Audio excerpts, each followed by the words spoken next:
आप सब मेरी तरफ से गुड मॉर्निंग। कृषि को लेकर है।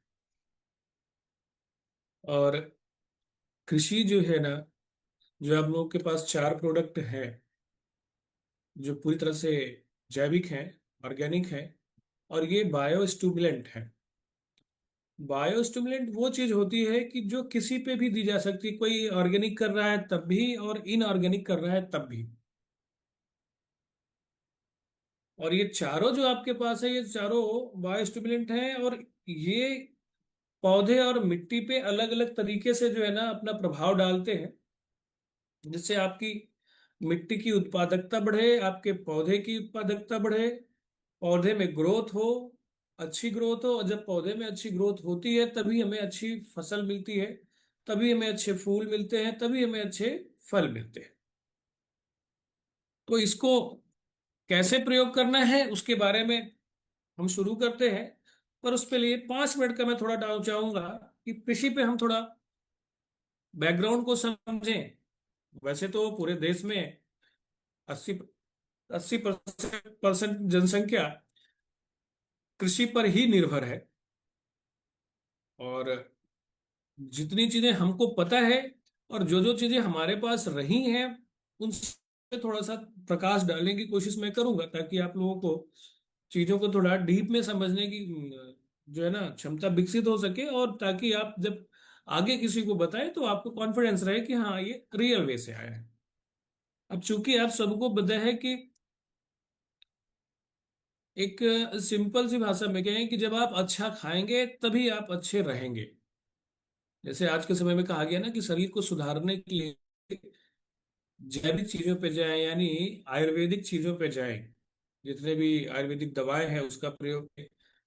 चाहे वो उसके साथ आपको योग करना पड़े, वो भी करें, जिससे आप ज्यादा दिन चल सके और अपने कार्य में उत्पादकता ला सके। तो ठीक उसी तरह मिट्टी में भी आके वही बात बनती है कि हम जो है ना मिट्टी की सेहत हमेशा इस तरह से सुधार के रखें, ताकि हम जब भी फसल लें तो हमारी मिट्टी अच्छी फसल दे।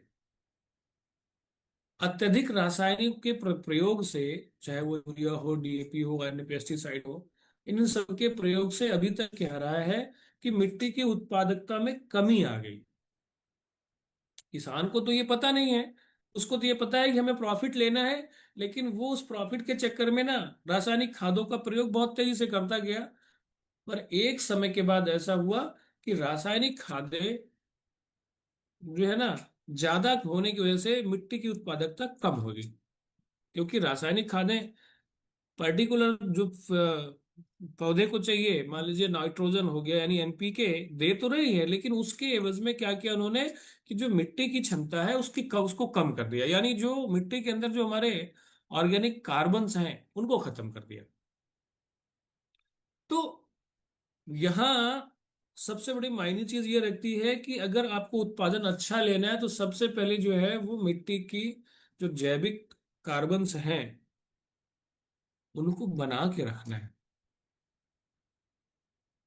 ठीक उसी प्रकार कि आपके अपने शरीर की जो क्षमता है उसको बना के रखना है, ताकि आप अगर कोई चीज खा रहे हैं तो वो पूरी तरह से आपकी बॉडी में डिजॉल्व हो जाए।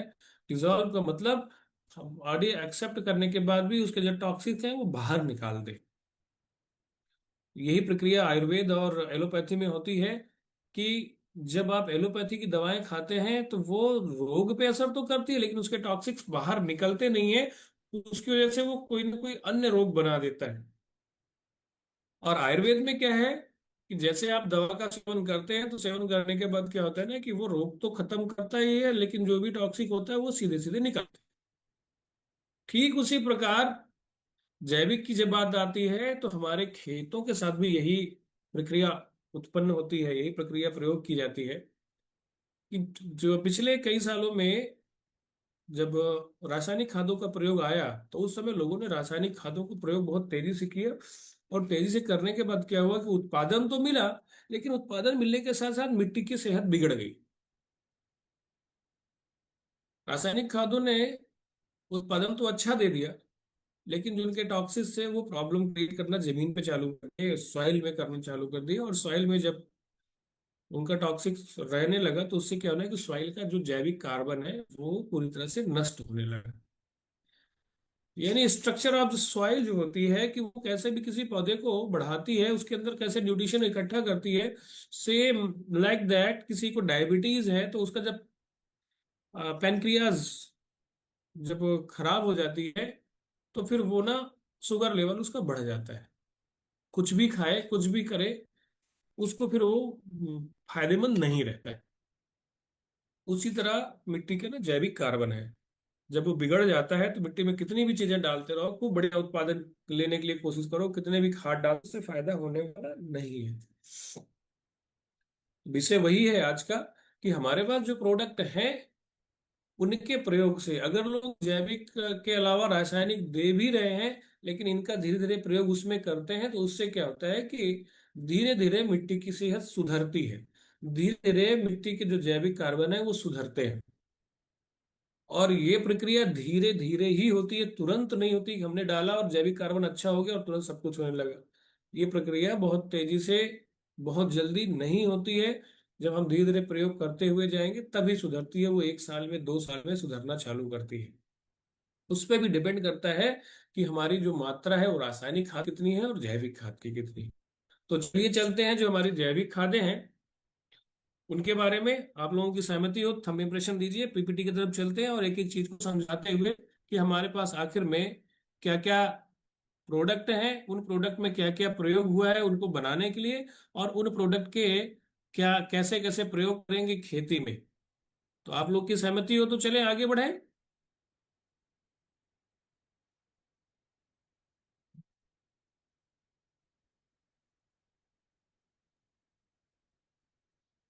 मैं पीपीटी शेयर कर रहा हूं आप लोगों के साथ, और धीरे धीरे हम अपने प्रोडक्ट की तरफ बढ़ेंगे कि हमारे पास कौन कौन से प्रोडक्ट हैं और उनका प्रयोग क्या क्या है।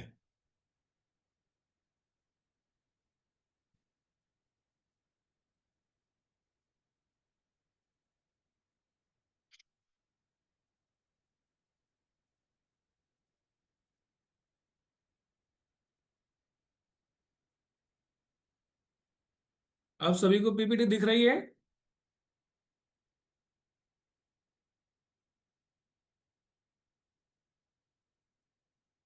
जी सर, विजिबल। जी,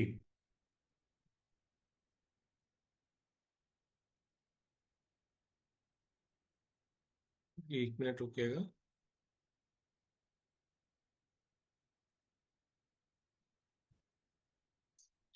हमारे पास जो 4 प्रोडक्ट हैं उनके नाम इस प्रकार हैं: वैदिक एग्रो भूबीटा, वैदिक एग्रो इको हरियाली, वैदिक एग्रो पीजीपीआर और वैदिक एग्रो 90।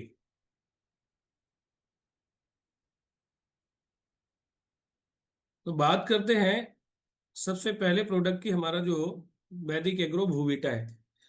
जैसा कि मैंने अभी बताया कि हम मिट्टी और पौधों को दोनों को सुधारने की कोशिश करते हैं, जिसमें ये चारों प्रोडक्ट हमारे लिए काफी लाभदायक हैं। जिसमें पहला जो हमारा प्रोडक्ट है वो भूबीटा है, जो मिट्टी का भोजन सुधारता है, यानी भोजन लेने की प्रक्रिया को सुधारता है, उसकी संरचना सुधारता है और उसमें उर्वरता ले आता है। दूसरा जो हमारा प्रोडक्ट है वो इको हरियाली है, एक ऊर्जा टॉनिक के रूप में काम करती है ये। इसकी वजह से फोटोसिंथेसिस, यानी जो पौधे में ना भोजन को प्राप्त करते समय जो दिक्कतें आती है उसको दूर करके बहुत तेजी से भोजन को ग्रहण करता है।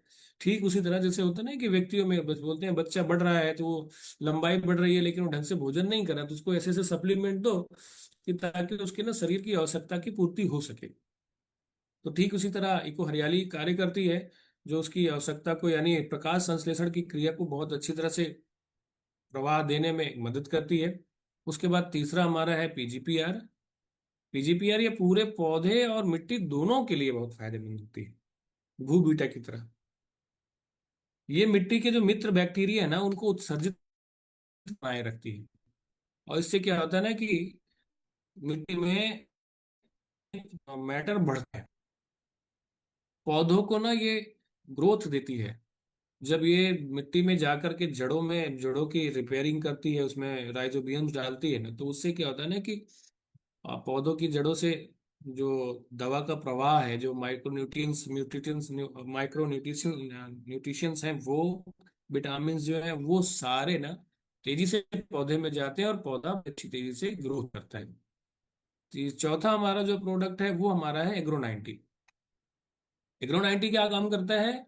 एग्रो 90 इन तीनों को एक साथ पकड़ के इनकी बाउंडिंग करता है, और जब हम पौधे पे डालते हैं तो पौधे पे ज्यादा दिन बनाए रखने के लिए ये उस पे चिपक करके एक बाउंडिंग बना के देता है, ताकि ज्यादा दिन तक उस पे चिपका रहे। हम चाहे तीनों को एक साथ मिक्स करते हैं एग्रो 90 के साथ, या इन सबको अलग अलग भी अगर छिड़कते हैं तो भी हम एग्रो 90 का प्रयोग करें। ये पावर बूस्टर का काम करता है, और हर तरह से इसकी ताकत बढ़ती है, क्योंकि जो है ना, जब इसको मिक्स करके पौधों की पत्तियों में या जड़ों में या तने पे जाता है, तो उससे जब स्प्रे इसका मिक्स होता है ना, तो वो उसमें जाके चिपक जाता है। ठीक उसी तरह जब किसी को चोट लगती है तो उसके घाव जो होते हैं ना, घाव को भरने के लिए डॉक्टर कहता है कि इसमें हम दवा लगा दे रहे हैं, इसके ऊपर पट्टी कर दे रहे हैं। तो पट्टी करने से क्या होगा कि घाव जल्दी भरेगा। तो ठीक उसी तरीके से है कि ये दवा जब हम पौधे को देते हैं 90 की पट्टी कर देते हैं, तो उससे क्या होता है कि लॉन्ग समय तक, ज्यादा देर तक जो है ना, पौधे पर दवाएं बने रहती हैं। और उससे हमारे लाभ क्या होता है कि बार बार जल्दी जल्दी दवा देने की जरूरत नहीं पड़ती। पहली जो हमारा प्रोडक्ट है वो बीटा, उसके भी उसके बारे में डिटेल में जानने की हम लोग कोशिश करते हैं। तो वोविटा जो है ना, एक तरह से मिट्टी का भोजन है। इसमें जो चीजें मिली हुई हैं, जिन उत्पादों से मिलकर के वोविटा बनाया गया है, उसमें ह्यूमिक एसिड है, फॉल्विक एसिड है, बेंटोनाइट सल्फर है, मिनरल्स और न्यूट्रिशंस हैं। इससे जो मिट्टी को लाभ होता है, ये मिट्टी को भुरभुरी और हवादार बना देता है। जल यानी वाटर कैपेसिटी जो इसकी होती है वो बढ़ जाती है। ऑर्गेनिक कार्बन, मैंने अभी एक बोला ना, ऑर्गेनिक कार्बन जो है ना बहुत महत्वपूर्ण होता है किसी भी मिट्टी में, तो ऑर्गेनिक कार्बन को भी ये बढ़ाता है। अच्छा, ये सब प्रक्रियाओं से क्या होता है कि जो पौधे को जो लाभ मिलता है, उसमें पौधों की जो जड़ों का विकास है ना वो तेजी से होता है। और मैंने बोला ना कि जब इसमें होल्डिंग कैपेसिटी ऑफ वाटर जब ज्यादा होती है, तो दैट टाइम क्या होता है ना कि ये मिट्टी को सूखे में भी, यानी जब सूखा पड़ता है, बारिश नहीं होती है या पानी नहीं दे पाते हैं, तो उस समय भी बना के रखता है, ताकि उसके जो माइक्रो बैक्टीरियाज हैं वो खत्म ना हो, वो लगातार इसमें काम करते रहे। तो उससे क्या होता है कि हमारी मिट्टी की सेहत बनी रहती है। अच्छा, इसकी उपयोग विधि जो है, उपयोग विधि जो है ना, अगर आप इसको स्प्रे करते हैं तो एक बार में दाना 1 एकड़ के लिए 4 किलो की जरूरत होती है। और अगर आप ग्रेन्यूल बनाते हैं, यानी यूरिया की तरह छिड़कना चाहते हैं, तो एक बार में 10 किलो प्रति एकड़ आप इसमें डाल सकते हैं। चलते हैं हम अपने दूसरे प्रोडक्ट की तरफ, इको हरियाली। जो इको हरियाली है उसका जो मेन जो फार्मूलेशन है, यानी टेक्निकल कंपोजिशंस जो है, उसमें पड़ी हुई है सीवीट एक्सट्रैक्ट, यानी समुद्री शैवाल का अर्क है एक तरह से कहा जाए। अमीनो एसिड्स हैं इसमें, जिसकी वजह से क्या होता है कि हमारे पौधे पे जो फायदा होता है वो प्रकाश संश्लेषण की क्रिया अच्छी हो जाती है, पत्तियां चौड़ी हो जाती हैं। और जब पत्तियां चौड़ी होंगी, प्रकाश संश्लेषण की क्रिया अच्छी होगी, तो पत्तियां भोजन बड़े अच्छी तरीके से बनाएंगी प्रकाश से। तो भोजन अपना वो बनाती हैं। इसको छिड़के छिड़काव से यही होता है कि जब पत्तियां चौड़ी होंगी, हरी होंगी, तो जब भोजन अच्छा लेंगी तो अच्छा फूल आएगा, अच्छे फल आएंगे। और प्रतिकूल मौसम में, यानी जब फसल के प्रतिकूल रहे मौसम, अनुकूल ना होके प्रतिकूल रहे, कभी कभी होता है ना, आंधी आ गया, बारिश अचानक से आ गई, और हवा तेज चलने लगी, गर्मी एकदम से बढ़ गई, तो वैसे में क्या होता है कि ये पौधे को स्टेबल करके रखती है, उसकी जो कैप मतलब एक्सेप्टेंस पावर जो है ना उसकी बढ़ा देती है, ताकि वो बचा रहे, सूखे नहीं, मुरझाए नहीं, टेढ़े नहीं ना हो, टूटे ना जल्दी। ये सारी चीजें की व्यवस्था ये करके रखती है, क्योंकि जो है ना, और सबसे बड़ी चीज इसमें आके जो बनती है वो बनती है ना कि ये भी मिट्टी की जो जैविक सक्रियता है वो बढ़ा, अर्थात ऑर्गेनिक कार्बन बढ़ाता है।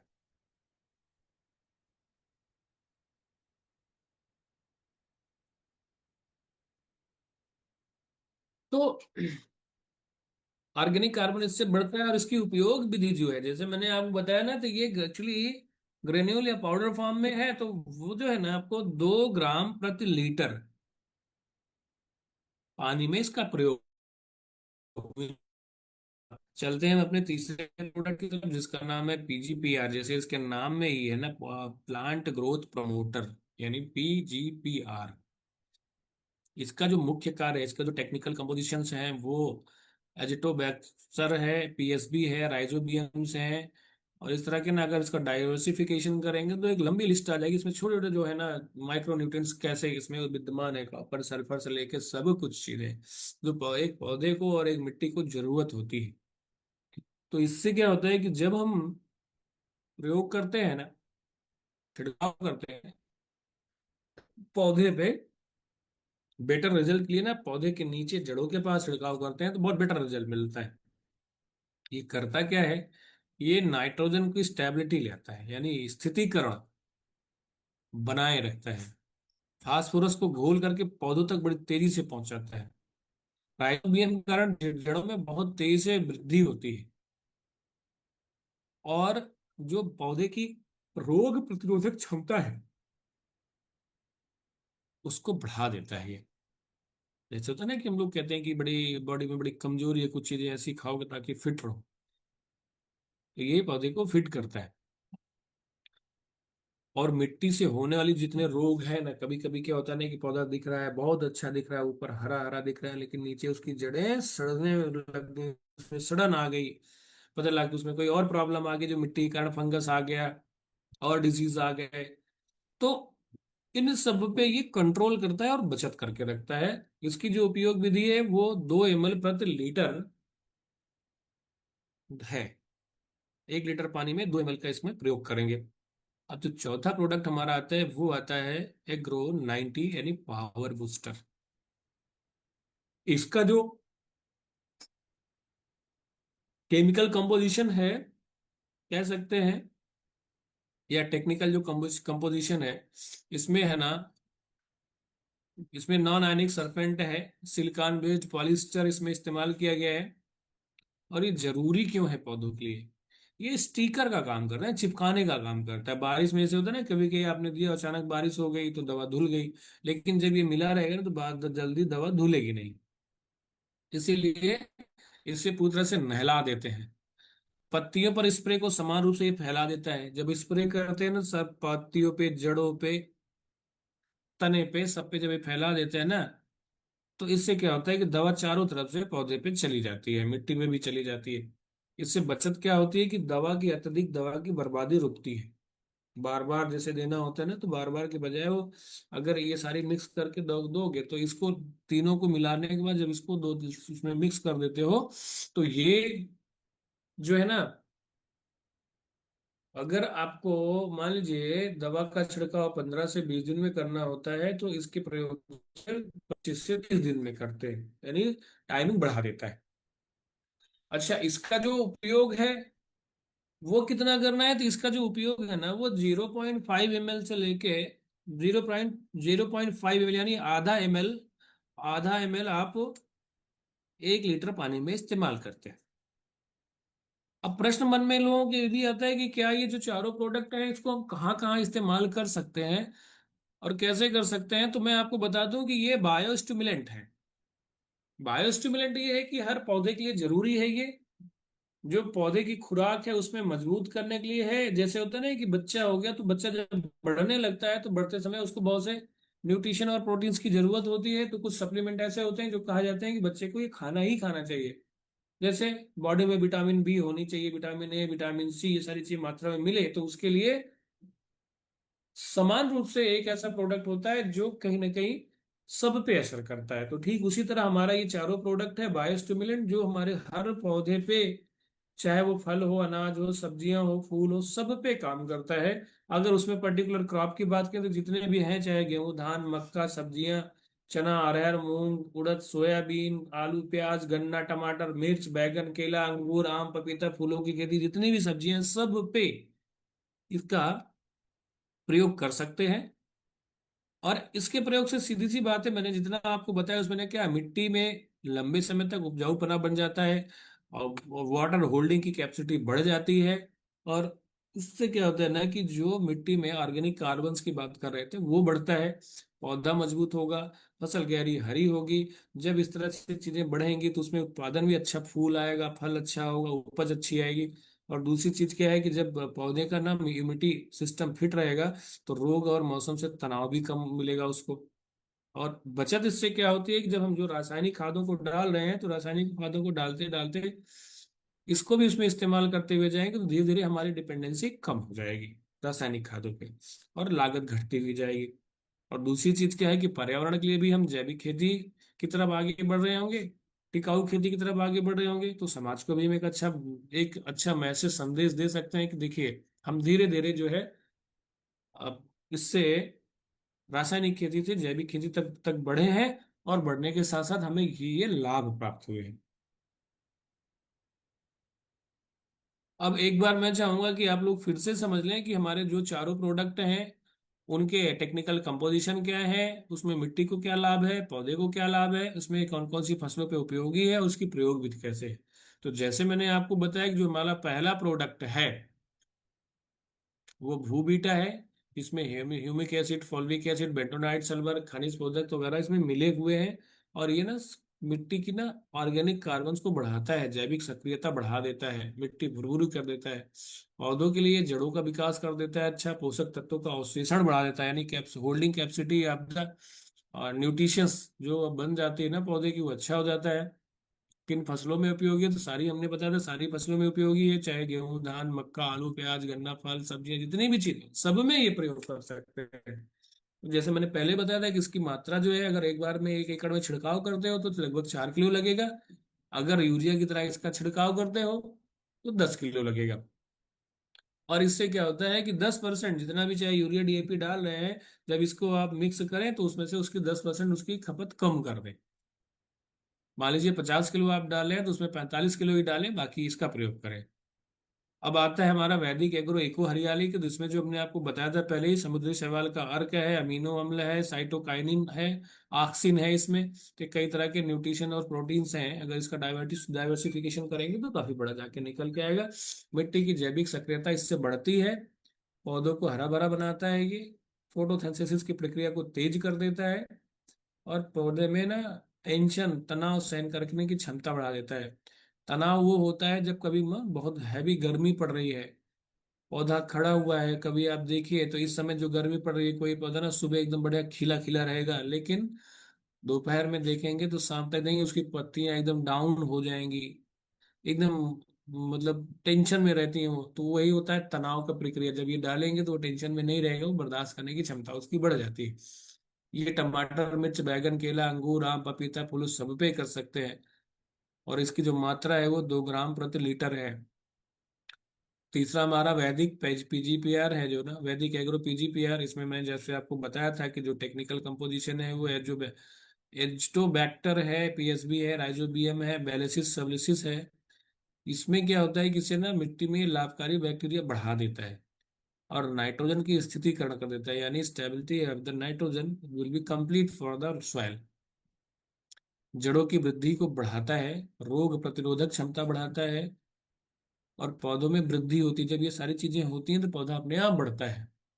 और ये सब में दे सकते हैं, खास करके चना, मटर, अरहर, मूंग, सोयाबीन, गेहूं, धान, जो जमीन वाली फसलें हैं, उनको भी दे सकते हैं, यानी जमीन के अंदर वाले उनको भी अच्छा दे सकते हैं। जिनकी जड़ें अच्छा विकास चाहिए उनको भी दे सकते हैं। जड़ों का लगभग सबका ही चाहिए होता है। तो 2 ml प्रति लीटर इसका प्रयोग करते हैं। चौथा प्रोडक्ट जो हमारा आता है वो आता है हमारा वैदिक एग्रो 90। वैदिक एग्रो 90 जो है ना, वो उसमें जो मिला हुआ है एथ्रोक्लिसेंट है, नॉन आयनिक सरफेंट, सिलिकॉन आधारित पॉली ईथर है इसमें।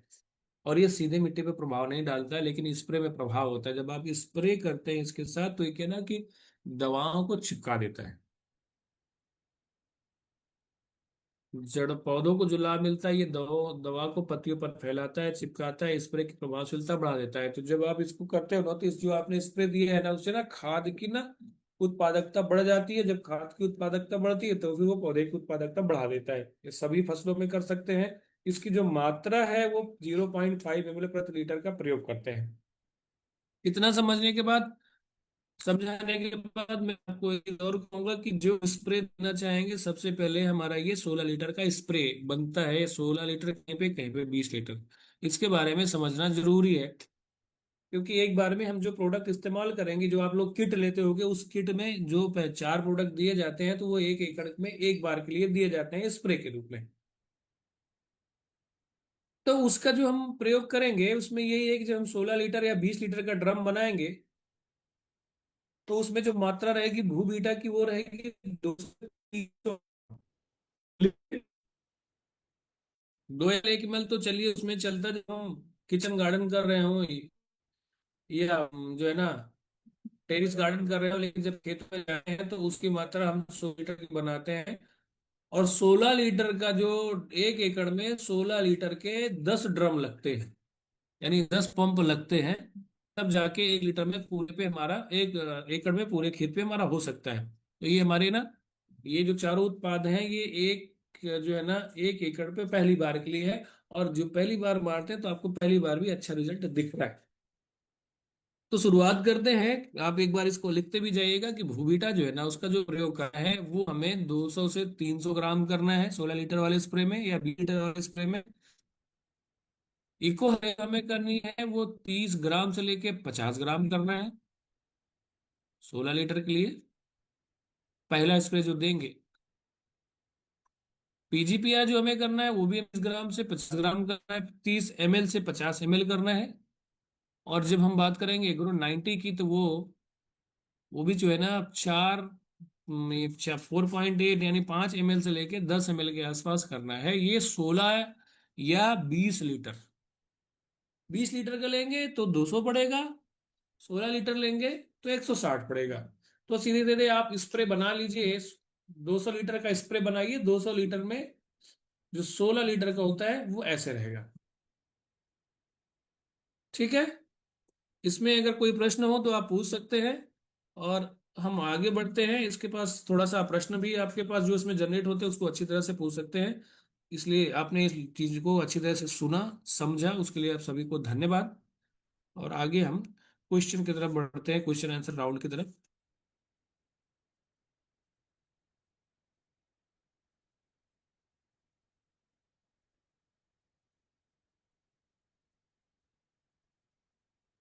जी, आप सभी के इससे जुड़े हुए अगर कोई प्रश्न हो तो पूछ सकते हैं।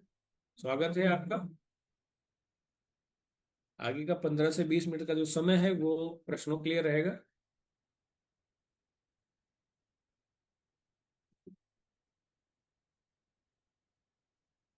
प्रश्न है आपके?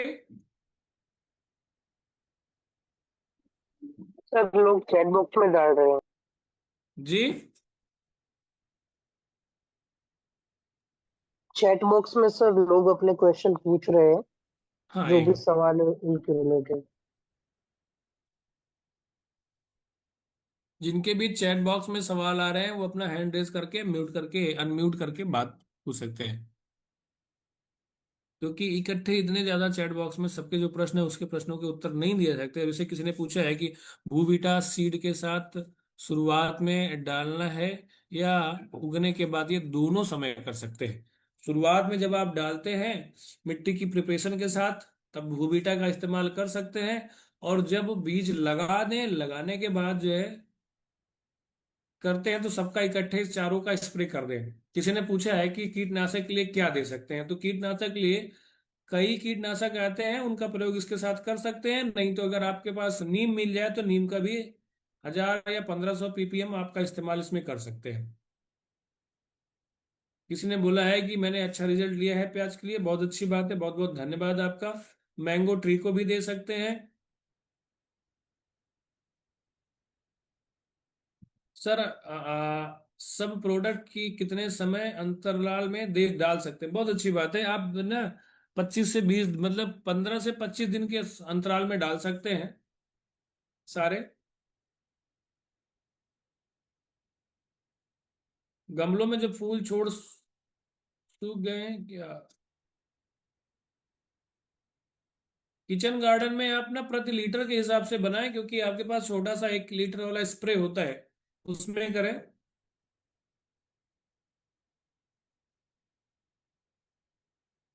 ढेर सारे प्रश्न आ रहे हैं, मैं चाहूंगा कि ना आप हैंड रेस करके पूछें। जिन प्रश्न है तो वो ज्यादा सही रहेगा, एक एक करके। और प्रश्न ऐसे हो अब आया, जैसे मान लीजिए कैलाश जी का, मैं देख लेता हूँ, एक मिनट रुकिए। व्यू में जा करके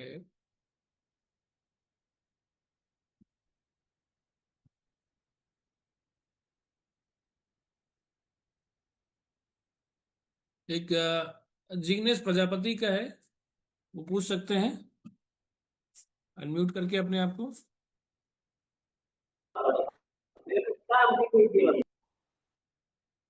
पीछे का बैकग्राउंड ठीक करें।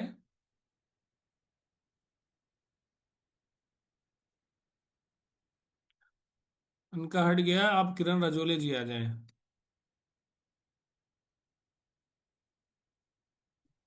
Good morning sir.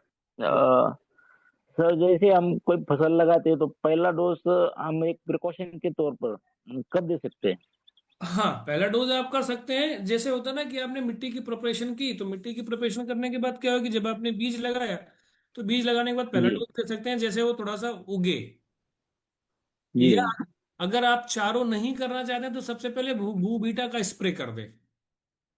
जब भू भूटा का ऐसा स्पेशली स्प्रे कर सकते हैं क्या?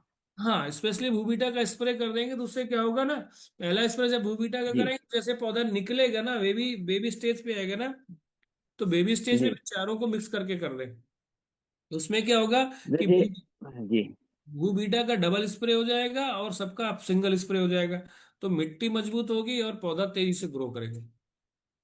सर एक और सवाल है सर, जैसे हम जैसे अपने फूल निकलना शुरू हो जाते हैं तो उसकी गिरने की क्षमता ज्यादा हो जाती है, तो उस टाइम हम क्या दे सकते हैं फूल जब उग फुल रहे सेटिंग के हैं, लिए? देखिए, फूल अब उग रहे हैं, गिर रहे हैं, तो उसमें ना फिर आयरन और कैल्शियम की कमी होती है, कॉपर की कमी होती है, आयरन और कॉपर की कमी होती है। तो वैसे कंडीशन में ये सारे प्रोडक्ट आप उसमें दीजिए।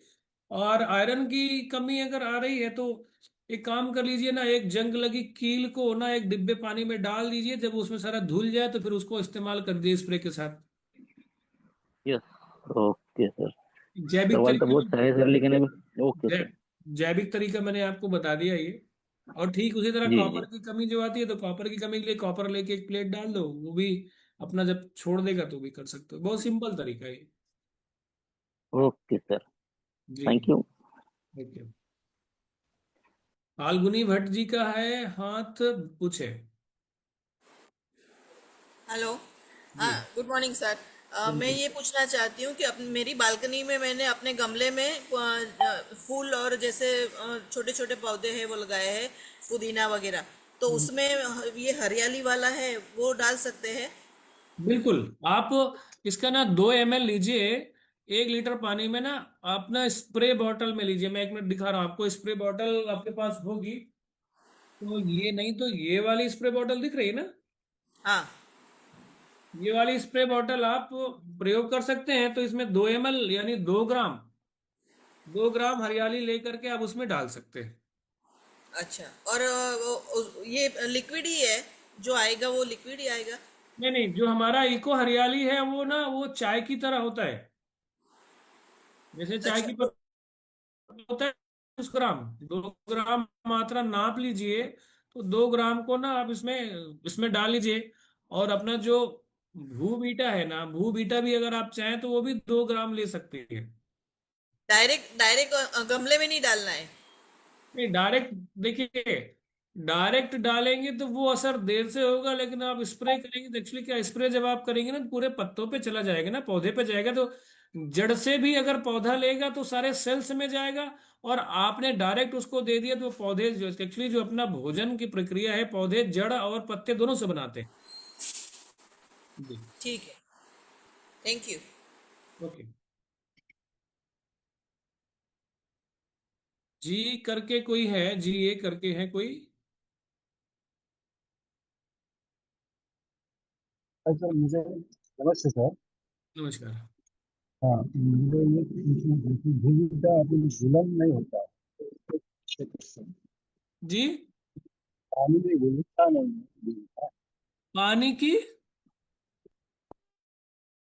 पानी में घुलता नहीं है तो पानी में कैसे घुलता नहीं है, क्या स्प्रे नहीं घुलता करें? है भूबिटा?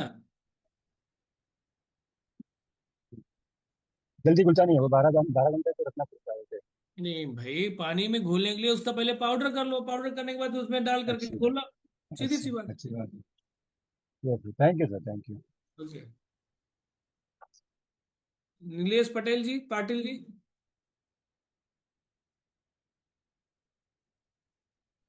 Nilesh yes sir, Patil ji. नमस्कार।